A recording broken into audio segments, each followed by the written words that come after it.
we're going to talk to you about awake craniotomies. I'm going to tell you why we do awake craniotomies.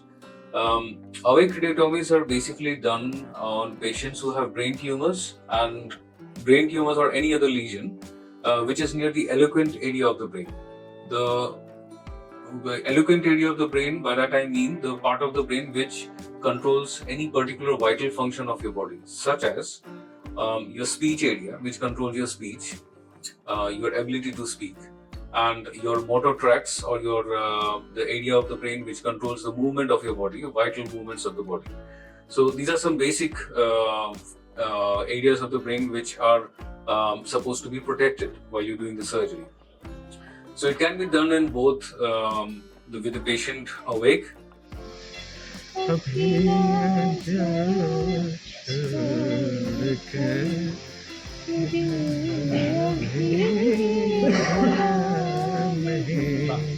And if the patient is not compliant, then we can do it with neuromonitoring when we do cortical mapping.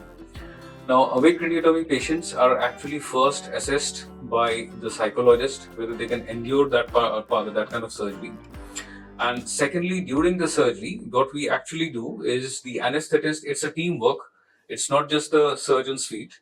And before the surgery, when the patient is put to sleep initially, the anesthetist actually puts a lot of local anesthetic around the scalp area, which is around this area, so that the patient doesn't feel anything.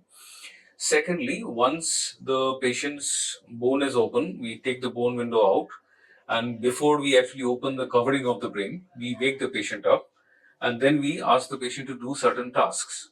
And those tasks are monitored by the speech and language therapy team and also by the neurologists at times as well.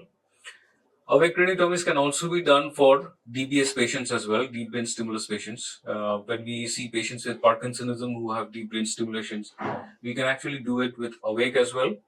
And you can actually see the movement getting better as soon as we start changing the current in the transmission in the pulse generator or the deep brain stimulation. So awake craniotomy as a whole is a teamwork, and you have to have a good team. The anesthetist has to be on board, the speech and language therapist has to be on board, the neurologist has to be on board, and most importantly, the patient has to be on board, and that has to be assessed by the psychologist, clinical psychologist. Thank you.